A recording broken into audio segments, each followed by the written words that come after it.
देखो, राहुल गांधी ये पैदाशी राजपुत्र है, उसको पैसे की कोई कमी नहीं है, उसको देश चलाने की कोई फिक्र भी नहीं है। वो तो उसके मस्ती में है ना, हमको देश चलाना है, इसलिए हम बचत कर रहे हैं। राहुल गांधी को अय्याशी करनी है, इसलिए वो पैसे उड़ा रहा है। इसलिए हमको उनसे कंपेयर मत करो, ना हम उनको हमसे कंपेयर करते हैं। संबित पात्रा ने कहा कि 60 करोड़ खर्च किए उन्होंने अपनी विदेश यात्रा। हाँ, तो करेगा वो तो 60 करोड़ ने 100 करोड़ करेगा वो। उसको देश से कोई लेन देन भी नहीं रहा, सिर्फ आना, भाषणबाजी करना और विदेशों में चले जाना। अभी देखना कुछ दिन के बाद वो विदेश आपको नजर आएगा। जैसे पंतप्रधान मोदी साहब ने आह्वान किए कि भाई विदेश दौरे कम करो, तो जीत की वजह से वो और जाएगा जरूर। जैसे कहा वैसे प्रधानमंत्री पे निशाना लगाना शुरू कर दिया लोगों ने। वो देखो, प्रधानमंत्री पे निशाना देखो, आज आप देखते होंगे ये सब मंत्रियों ने गाड़ियां कम कर दी।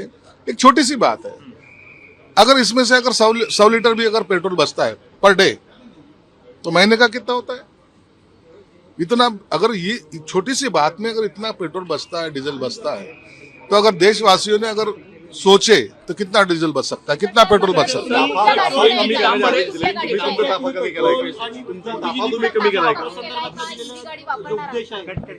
हे बघा, मी माझा ताफा मुळात कमीच होता।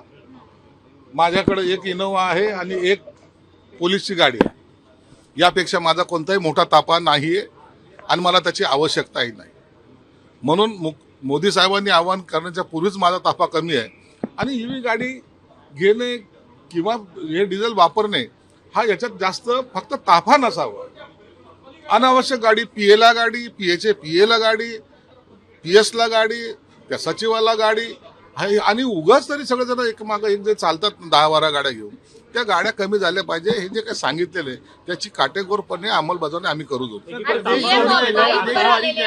सुद्धा न जाण्याचं आवाहन केलेलं आहे, परदेशात न जाण्याचं आवाहन केलंय, कौटुंबिक कारणास्तव सुद्धा जावं लागलं तरी तुमचं काय या बाबतीतलं पुढचं प्लॅनिंग आहे?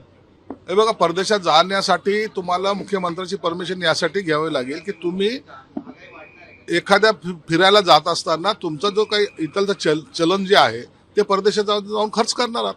मग जर तुम्हाला एवढं फिरण्याच्या याच्यासाठी चलन तुमचा जर खर्च होत असेल तर ते थांबवलं पाहिजे। आपलं चलन, भारतातलं चलन परदेशात जाण्यापेक्षा या ठिकाणी त्याचा वापर चांगल्या प्रकारे झाला पाहिजे। अरे जगातले लोक आपल्याकडे येतात, आपला देश पाहायला येतात, मग आपण का आपला देश पाहू नये?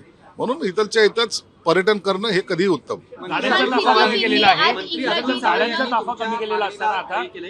इम्तियाज जलील यांना आरोपी केलं पाहिजे असे त्यांनी सुद्धा मागणी केली। देशद्रोहाची ऍक्टिव्हिटी त्यांनी केली। नाशिकच्या प्रकरणामध्ये अत्यंत गांभीर्याने घ्यायची गरज आहे। मी हे वैयक्तिक कुणाचं भांडण नाहीये। ती निदा खान 35 दिवस माझ्या संभाजीनगरमध्ये होते। एका नगरसेवक, एमआयएमच्या नगरसेवकाच्या घरी आरोपी असलेल्या महिलाला साथ देणं, तिला लपवणं आणि तपासामध्ये अडथळा आणणं यासाठी मतीन पटेलला अटक केलेली आहे। आणि तसेच त्याला लपवण्यासाठी इम्तियाज जलीलने ज्या पद्धतीने त्याला सपोर्ट केलेला आहे, रात्री 12 वाजता जाऊन भाषण केलेलं आहे, तुझं घर पडलं तरी हरकत नाही, मी तुला नवीन घर बांधून देईल, तुला पुन्हा नगरसेवक करेल, हे जे काही प्रलोभन आहेत हे त्या गुन्हेगाराला पाठीशी घालण्याचे आहेत। म्हणून इम्तियाज जलीलला अटक ही झालीच पाहिजे। ही मागणी मी आता कॅबिनेट झाल्याबरोबर मुख्यमंत्री साहेबांकडे करणार आहे। तसंच यासाठी चौकशीची मागणी सुद्धा करणार आहे। सर, आपण मराठी पाट्यांचा आग्रह धरतोय, रिक्षा चालकांना सुद्धा मराठी बोलायला भाग पाडतोय, मात्र आज विधान परिषदेचे आमदार शपथविधी करतायत। निशांत सिद्दीकींनी इंग्रजीतून शपथ घेतली आहे। जे लोकप्रतिनिधी आहेत ते मराठी भाषेचा वापर करत नाहीत का? काही लोक जाणून बुजून मराठीचा विरोध करून आम्ही कसे या महाराष्ट्र द्वेषी आहोत, द्वेष्टे आहोत हे दाखवण्याचा प्रयत्न करतात। आम्हाला नाही बोलायचं, आम्हाला वंदे मातरम नाही म्हणायचं, असा काही लोकांचा जो आग्रह आहे, मला वाटतं तो सगळ्यात चुकीचा आहे आणि लोक हे सर्व पाहत आहेत। निश्चित एक दिवस त्यांची जागा त्यांना पाहायला मिळेल। एकनाथ शिंदेंनी त्यांचा ताफा कमी केला असला तरी आता हेलिकॉप्टरनं प्रवास त्यांनी करू नये गावाला जेव्हा जातात। त्यांनी काय करावं नाही करावं एवढं डीसीएम साहेबाला कळतं। इतरांनी त्यांना अक्कल शिकवण्याचा प्रयत्न करू नये। डीसीएम आहेत, सीएम आहेत आणि ते निश्चित मुख्यमंत्री मोदी साहेबांच्या आव्हानाला प्रतिसाद देतील। पीएम मोदी ने आह्वान किया है कॉन्वे कम करे। देखो, पीएम मोदी साहब ने किया है, वो देश के हित के लिए किया ना, क्यों उसके ऊपर बवाल हो रहा है, क्यों उसके ऊपर चर्चा हो रही? अगर पेट्रोल बचता है, डीजल बचता है, ऑयल बचता है, परदेशी दौरे अगर बचते हैं तो उसका मतलब ये है कि ये सरकार अच्छा काम कर रही है। उसके ऊपर भी लोग कुछ भी अभी कमेंट्स करने लगे। ये अभी कौन सा दौर चल रहा है?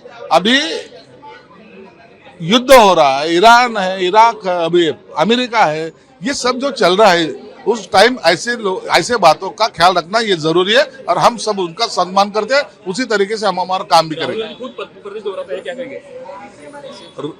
राहुल गांधी खुद प्रदेश में है। राहुल गांधी ये देश को मानता ही नहीं है। राहुल गांधी ये है फॉरेन की पैदाश, इसलिए वो करते हैं। इम्तियाज जलील इनको कैबिनेट के बाद हम वही मांग करेंगे और इम्तियाज जलील को अरेस्ट करने के लिए पूरे ताकत खुद लगाएंगे।